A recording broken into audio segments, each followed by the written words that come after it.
نحمدہ نصلی علی رسولہ الکریم بسم اللہ الرحمن الرحیم۔ معزز سامعین و ناظرین، پروگرام قرآن اور سائنس میں آپ کا میزبان ممتاز خان آپ سے مخاطب ہے۔ اس پروگرام میں ہم تخلیق کائنات پہ مختلف پہلوؤں پہ غور و فکر کرتے ہیں۔ ہمارا آج کا موضوع بہت اہم ہے اور وہ ہے قرآن اور سائنس کا آپس میں تعلق۔ سب سے پہلا سوال جو کیا جاتا ہے وہ یہ ہے کہ سائنس تبدیل ہوتی رہتی ہے، امپروو ہوتی رہتی ہے، لیکن قرآن تو ایبسولوٹ ہے، ٹروتھ ہے، قیامت تک کوئی لفظ تبدیل نہیں ہوگا۔ تو اس سے تو تعلق نہیں بنتا کہ کیا آپ قرآن پاک کو جو ہے تبدیل کریں گے اس کی تفسیر۔ تو ناظرین، اس کا جواب بہت سادہ اور بہت اہم ہے، اور وہ یہ کہ قرآن اور تخلیق یہ کبھی تبدیل نہیں ہوتے۔ تخلیق بھی اللہ کی بنائی ہوئی، اللہ کی پیدا کردہ ہے کائنات بھی اور قرآن بھی، اور سائنس تخلیق کو سمجھنے کا نام ہے۔ قوانین فطرت کی انسانی کوشش ہے ان کو سمجھنے کی، نیچرل لاز کی ہیومن ایکسپلانیشن ہے۔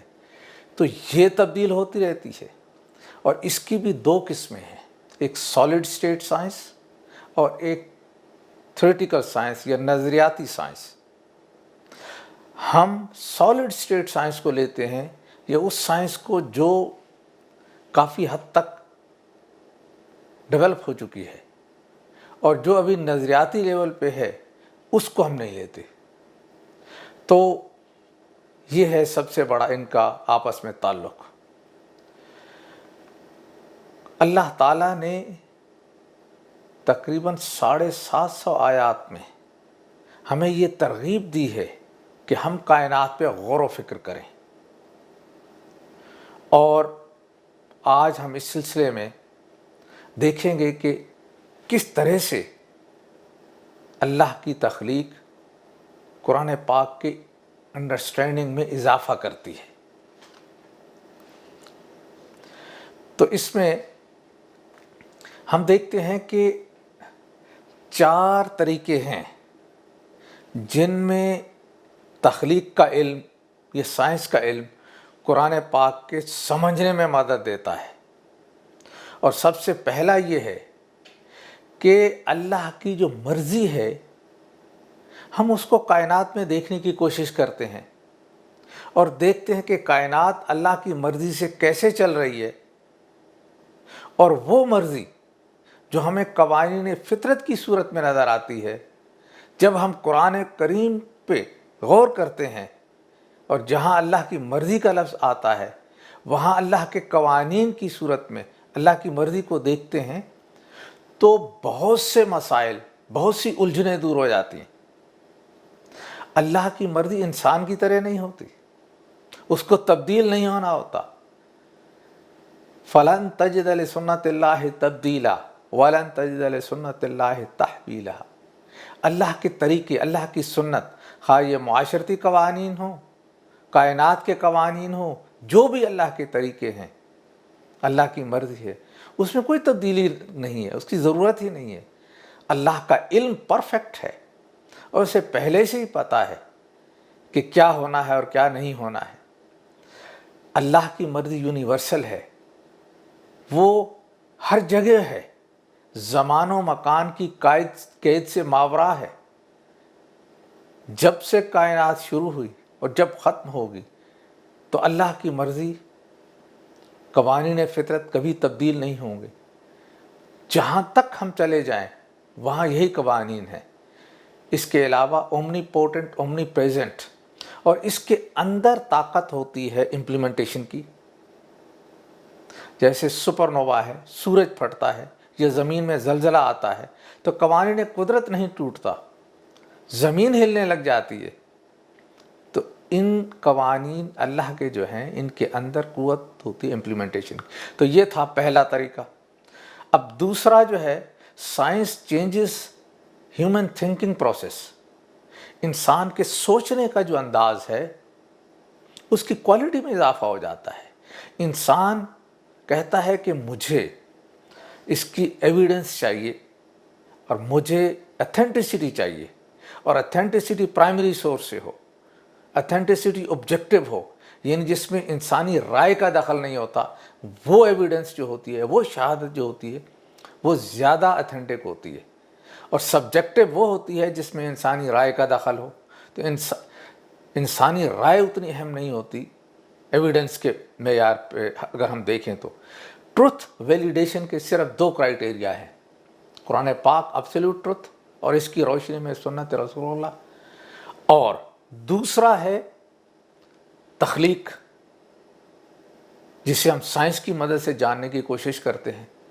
تیسرا تو ہیومن اوپینین ہے۔ ہیومن اوپینین کی عزت کرنی چاہیے اور ہر ایک کے لیے وہ قابل قبول ہے، لیکن سب کے لیے حجت نہیں ہے۔ تو یہ ہو گئے 2 طریقے۔ اس دوسرے طریقے میں یہ ہے کہ سوچ میں کریٹیکل تھنکنگ، انالیٹیکل تھنکنگ آتی ہے۔ اللہ کا فرمان ہے لا یمسو الا المطہرون، قرآن پاک کو وہ ٹچ نہیں کر سکتے جو مطہر نہ ہوں۔ قرآن پاک ہارڈ ویئر نہیں، سافٹ ویئر پیغام ہے، اور ہمیں جو ٹچ کرنا ہے وہ اپنی سوچ اور دماغ سے کرنا ہے۔ تو قرآن پاک میں اگر ہم پہلے سے کوئی اینک یا عقیدے کی اینک یا کوئی خیال لے کے جائیں گے تو سمجھ میں نہیں آئے گا۔ پہلے ہمیں صاف کرنا ہوگا لا الہ الا اللہ۔ اسی طرح ذہن کو پہلے کے عقیدوں سے بالکل صاف کر کے پھر قرآن پاک سے رجوع کریں گے تو اس کی حکمت اور وزڈم وہاں پہ ہم پہ عیاں ہوگی۔ تیسرا طریقہ کہ سائنس ہمیں ہیلپ کرتی ہے، مدد کرتی ہے، وہ یہ ہے کہ سائنس کا بنیادی قانون کازیشن لا ہے، سبب اور نتیجہ۔ یہ ایک ایسا قانون ہے کہ ہمیں پوری کائنات میں نظر آتا ہے کہ ادھر ایک سبب ہے اور ادھر ایک قانون ہے۔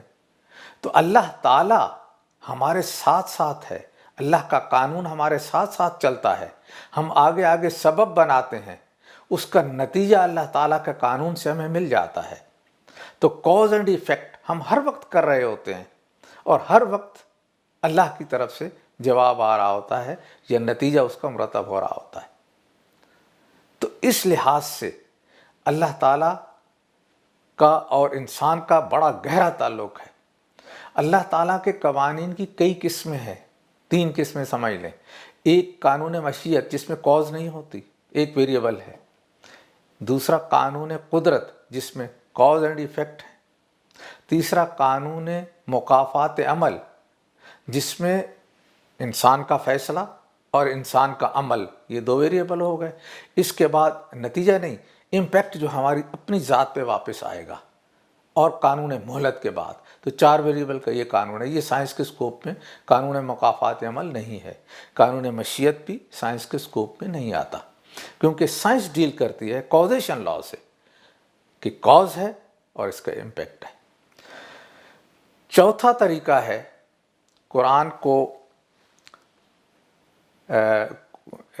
سائنس کی مدد سے اور زیادہ اضافہ جو کرتی ہے وہ یہ ہے کہ قانون جب ہم ڈسکور کرتے ہیں، ایک لیئر ہٹائی، دوسری ہٹائی، تیسری ہٹائی، تو ہمیں ہر جگہ اللہ کی قدرت نظر آتی ہے۔ قرآن پاک میں ایک آیت ہے سنریہم آیاتنا فی الآفاق وفی انفسہم حتی یتبین لہم انہ الحق۔ زمانہ گزرتا جائے گا، اللہ تعالیٰ آفاق میں اور آپ کی ذات میں اپنی نشانیاں دکھاتے چلے جائیں گے، حتیٰ کہ آپ کہہ اٹھیں گے کہ جو کچھ اللہ کا فرمان ہے، جو کچھ قرآن پاک میں بالکل برحق ہے۔ سورہ 42 آیت 12 میں ہے وَأَوْحَىٰ فِي كُلِّ سَمَاءٍ أَمْرَهَا، اللہ تعالیٰ نے ہر سما میں اپنا امر وحی کر دیا۔ تو ایک قرآن جو ہمارے ہاتھ میں ہے اور دوسرا قرآن یا دوسری وحی کائنات میں ہے، تو کائنات کی وحی قرآن پاک کو سپورٹ کرتی ہے، اور آیات متشابہات قرآن پاک میں ہیں۔ سورہ عمران کی آیت 7 میں اور وہ آیات ملتی جلتی آیات، متشابہات، الفاظ ملتے جلتے ہیں، ان حقائق کو بیان کرتی ہیں جو حقائق نزول قرآن پاک کے وقت انسانی مشاہدہ میں نہیں تھے۔ انسانی مشاہدہ بڑھا تو اس میں کاسموس سے ریلیٹڈ جتنے حقائق تھے وہ ہمیں نظر آنے لگ گئے۔ نزول قرآن کے وقت نہ وہ مشاہدہ میں تھے، نہ ان کے الفاظ ہمارے پاس تھے، اور نہ ہی علم ہمیں تھا۔ اب قیامت کے بعد کے یا عالم الامر کے یا وقت قرب قیامت کے واقعات تو ہمارے علم میں نہیں، وہ تو ملتے جلتے الفاظ میں ہوں گے، لیکن جو کاسموس میں ہیں وہ جب ڈسکوری ہوتی ہے تو ہم ان کو جب کمپیئر کرتے ہیں، ہم ان کے نام رکھتے ہیں، تو قرآن پاک میں ملتی جلتی چیزیں ہمیں مل جاتی ہیں۔ تو اللہ تعالیٰ نے کاسموس کے حقائق کو عربی زبان میں ملتے جلتے الفاظ میں کوڈ کر کے دے دیا ہے۔ تو قرآن پاک کے الفاظ آیات متشابہات سے وہ تو جامد رہتے ہیں، لیکن ان کا جو کانٹینٹ ہے، ان کا جو مفہوم ہے وہ متحرک رہتا ہے، اور یہ وجہ ہے کہ قرآن پاک ہر زمانے میں اپنے زمانہ کے علمی اور شعوری سطح سے ہم آہنگ رہتا ہے۔ آیات متشابہات میں اللہ کا فرمان ہے کہ اس کی آخری تعویل تو اللہ تعالیٰ کو معلوم ہے، جیسے عرش خداوندی ہے، اللہ کا چہرہ، اللہ کا ہاتھ ہے، لیکن اس میں جو اولو الالباب ہیں وہ اپنے زمانے کے لحاظ سے سبق حاصل کرتے ہیں۔ تو یہ ہے قرآن اور کاسموس کا تعلق، یا قرآن اور سائنس کا آپس میں تعلق۔ اب ہم دیکھتے ہیں کہ اللہ تعالیٰ نے مختلف آیات میں، تقریباً 750 آیات میں یہ ترغیب دی ہے کہ ہم اللہ کی تخلیق کو ایکسپلور کریں، اس کو دیکھیں، یأکلون، تتفکرون، یؤمنون، یوقنون، مختلف انداز میں اللہ تعالیٰ نے پھر ڈیٹیل دے کے کہا ہے کہ ان پہ جو غور کرتے ہیں۔ سورہ آل عمران کی آیت میں جو 190 میں ذکر کیا ہے، اس میں اللہ تعالیٰ فرماتے ہیں ان فی خلق السماوات والارض واختلاف اللیل والنہار لآیات لأولی الالباب، کہ زمین و آسمان کی تخلیق میں اور رات دن کے ہیر پھیر میں نشانیاں ہیں ان لوگوں کے لیے جو دانش مند ہیں، جو انٹلیکچوئلس ہیں، جو غور و فکر کرتے ہیں۔ الذین یذکرون، غور و فکر کرتے ہیں وہ، یذکرون اللہ قیاما وقعودا وعلی جنوبہم، کھڑے، بیٹھے اور کروٹوں پہ لیٹے، وَيَتَفَكَّرُونَ فِي خَلْقِ السَّمَاوَاتِ وَالْأَرْضِ، اور غور و فکر کرتے ہیں زمین آسمان کی تخلیق پہ۔ تو اس کو اللہ تعالیٰ نے ذکر کے میننگ میں لیا ہے۔ اسی طرح سورہ 35 آیت 27-28 میں اللہ تعالیٰ فرماتے ہیں کہ وہ لوگ جو پہاڑوں پہ غور و فکر کرتے ہیں، اس کے رنگوں پہ، جانوروں پہ، نباتات پہ، اور وہ لوگ مختلف ان کے رنگ دیکھتے ہیں، ان پہ غور و فکر کرتے ہیں تو وہ کپ کپا اٹھتے ہیں۔ تو من عبادہ العلماء ان اللہ عزیز الحکیم، وہ لوگ حقیقی معنی میں علماء کہلاتے ہیں، یعنی عالم، اسکالرس۔ اسی طرح سورہ 12 کی آیت 105 میں ہے کہ وَكَأَيٍّ مِّنْ آیات فِي السَّمَاوَاتِ وَالْأَرْضِ یمرون علیہا وہم عنہا معرضون، زمین و آسمان میں کتنی ہی نشانیاں ہیں جن پر سے یہ لوگ گزرتے رہتے ہیں اور ذرا توجہ نہیں دیتے۔ تو مختلف انداز میں قرآن پاک میں مختلف جگہوں پہ اللہ تعالیٰ نے ترغیب دی ہے کس چیز کی، کہ ہم تخلیق پہ غور و فکر کریں۔ اب ہم دیکھتے ہیں کہ مختلف آیات میں کس طرح سے اللہ تعالیٰ، کیوں اللہ تعالیٰ اتنی ترغیب دے رہے ہیں، اس کی وجہ کیا ہے۔ تو سب سے پہلے یہ دیکھیں کہ دنیا بنائی اللہ نے انسان کے لیے ہے، یہ کائنات۔ سورہ تغابن کی آیت 3 ہے، خلق السماوات والارض بالحق وصورکم فاحسن صورکم والیہ المصیر، اللہ تعالیٰ نے زمین و آسمان کی تخلیق کی بالحق، ٹھوس نتائج یا آبجیکٹو کے لیے، یہ باطل کے اگینسٹ میں آتا ہے، الحق یعنی جس کا ٹھوس نتائج ہوں، جس کا پرپز ہو، مقصد ہو. کیا پرپز تھا؟ وَصَوَّرَكُمْ فَأَحْسَنَ صَوَرَكُمْ، تمہاری صورت بنائی اور کتنی خوبصورت صورت بنائی. وَإِلَيْهِ الْمَصِيرُ، لیکن یہ ٹھکانہ آخری نہیں ہے، آگے اور بھی ہے. یہ ٹھکانہ جیسے کہ پہلے بتایا لِيَبْلُوَكُمْ، امتحان گاہ ہے جس میں ہمیں اپنے ساتھ اچھائیاں، یا اگر اچھائیاں نہیں لے سکتے تو برائیاں، وہ لے کے اپنے آپ کو اہل کرنا ہے کہ کیا ہم آخرت کی کامیابیوں کے اہل ہیں یا نہیں. تو یہ دنیا ایک امتحان گاہ ہے، لیکن ہمارے لیے، انسان کے لیے بنی ہے. اس کے بعد ہے ہر دوسرا سٹیپ ہے کہ ہر چیز کو اللہ نے، کائنات کی ہر چیز کو انسان کے سامنے تابع تسخیر کر دیا، اپنے قوانین قدرت کے تابع تسخیر کیا، اور وہ انسان جان سکتا ہے. تو سورہ 45 کی آیت 13 ہے، وَسَخَّرَ لَكُم مَا فِي السَّمَاوَاتِ وَمَا فِي الْأَرْضِ جَمِيعًا مِّنْهُ إِنَّ فِي ذَلِكَ لَآيَاتٍ لِقَوْمٍ يَتَفَكَّرُونَ. زمین و آسمان میں جو چیزیں ہیں وہ تابع تسخیر کرتی ہیں انسان کے اپنی طرف سے. اس کے اندر نشانیاں ہیں ان لوگوں کے لیے جو غور و فکر کرتے ہیں. جو غور و فکر نہیں کرتے، ظاہر ہے وہ تو ان نشانیوں پہ دیکھ ہی نہیں پاتے.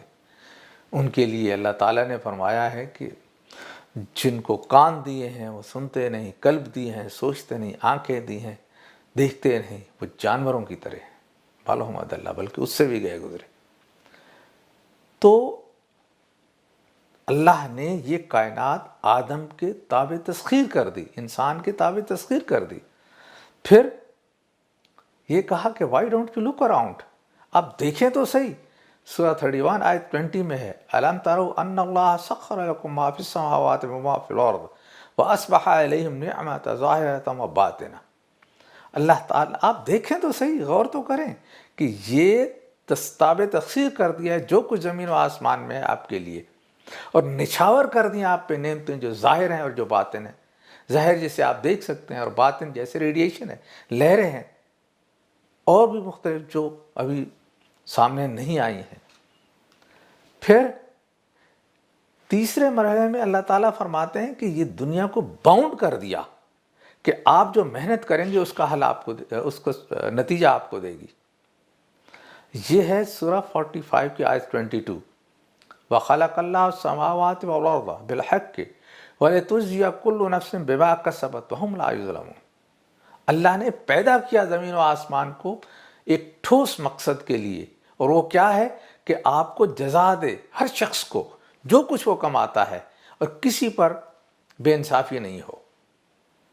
یعنی وداؤٹ اینی ریگارڈ کہ وہ مانتا ہے کس مذہب سے ہے، کس ملت سے ہے، بس وہ انسان ہے اور وہ محنت کر رہا ہے کل نفس اس دنیا میں، تو اس کو اس کا نتیجہ ملتا ہے. دنیا کو باؤنڈ کیا ہے. اس کے بعد وہی کہ اللہ تعالیٰ پھر آدم کو کہا کہ آپ بھی تو اٹھیں، آپ بھی تو ایکسپلور کریں.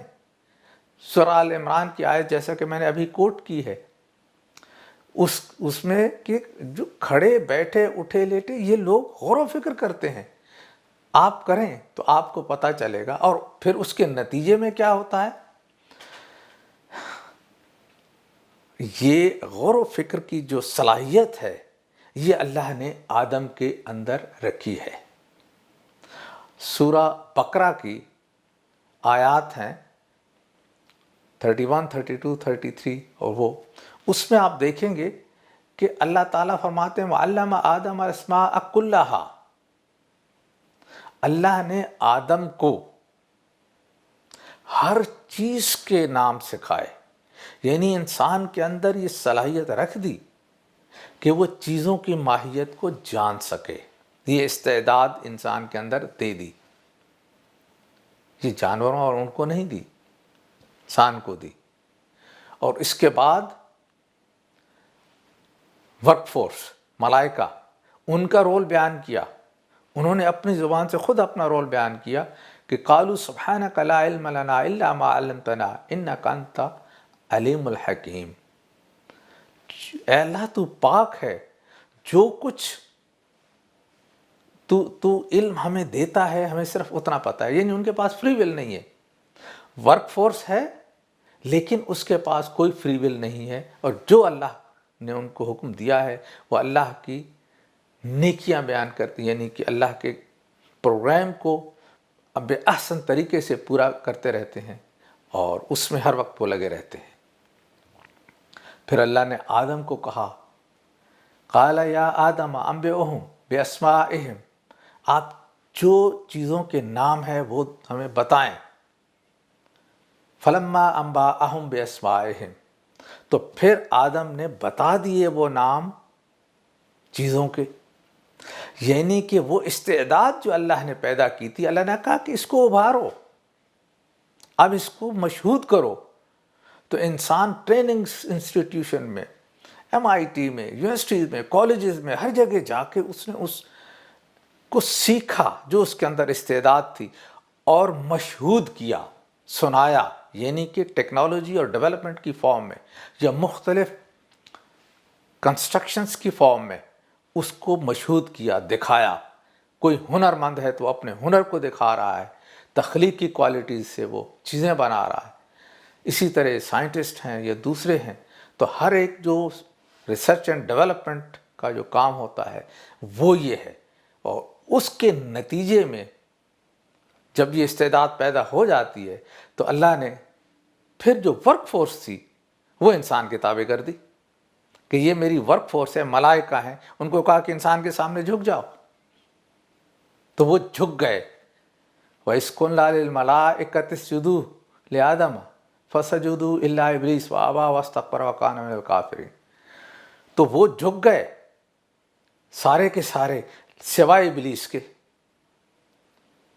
تو ورک فورس جو ہے وہ انسان کے تابع کر دی، اور جب انسان یہ ریسرچ اینڈ ڈیولپمنٹ کرتا ہے تو اسے آسانیاں ملنا شروع ہوتی ہیں، زندگی میں آسانیاں آتی ہیں، اس کا اپنا ہی اس کے اندر فائدہ ہے۔ پہلے زمانے میں جو آسانیاں بادشاہوں کو میسر نہیں تھیں وہ آج کے زمانے میں عام آدمی کی دسترس میں ہے۔ پیغمبر ہدایت لاتے تھے، اور آخری ہدایت انسانیت کو پہنچا دی گئی قرآن پاک کی صورت میں، اور پیغمبروں کا زمانہ ہمیشہ ہمیشہ کے لیے ختم ہو گیا۔ اس کتاب کو ام الکتاب کہہ دیا کہ یہ ہر زمانے کی لحاظ سے ان کے قوانین کی ضروریات، معاشرتی ضروریات پورا کرے گی۔ ہر زمانے کی پارلیمنٹ ان حدود کے اندر اپنے قانون بنا سکتی ہے، اور بیسٹ لیونگ ہو سکتا ہے زمانے کے لحاظ سے۔ تو لیکن زندگی کی آسائش اور آسانیاں پہنچانے کے لیے کائنات جو تابع تسخیر کی ہے، اس کو ایکسپلور ہم نے کرنا ہے، انسان نے کرنا ہے، اور جب انسان کرتا ہے تو کائناتی قوتیں اس کے سامنے جھک جاتی ہیں۔ تو جو بھی انرجی سے ہم کام لے رہے ہوتے ہیں، گاڑی ہے، جہاز ہے، GPS ہے، انٹرنیٹ ہے، کچھ بھی ہے، یہ سارے کا سارا کام اللہ کی قوتیں کرتی ہیں۔ انسان نے صرف ان کو جانا، اور جب ان کو ریسرچ اینڈ ڈیولپمنٹ کی فارم میں، ٹیکنالوجی کی فارم میں مشہود کیا تو وہ انسان کے سامنے جھک گئیں۔ تو انسان اس سے وہ درجہ، وہ سٹیٹس حاصل کرتا ہے جس سے اللہ تعالیٰ فرماتے ہیں، اللہ تعالیٰ نے اسے دیا ہے کہ مسجود ملائک۔ تو یہ ہے تعلق قرآن پاک کا اور کائنات کا آپس میں، کہ اس کی ترغیب سے، اس کی روشنی میں ہمیں ریسرچ اینڈ ڈیولپمنٹ کرنا ہے۔ کائنات جو اللہ نے انسان کے لیے، آدم کے لیے بنائی ہے، اس کو سمجھنا ہے، اور اس میں ان کی قوتوں کو سمجھنے کے بعد اپنے آسانیوں کے لیے انہیں استعمال میں لانا ہے۔ تو پروگرام کا وقت اب ختم ہوا چاہتا ہے۔ اس پروگرام کے سلسلے میں اگر کوئی سوالات ہوں یا کوئی حوالہ درکار ہو تو میرا ٹیلی فون نمبر اور میرا ای میل ایڈریس اسکرین پہ ظاہر ہو رہا ہے، بلا تکلف آپ پوچھ سکتے ہیں۔ اپنے میزبان ممتاز خان کو اجازت دیجیے۔ خدا حافظ۔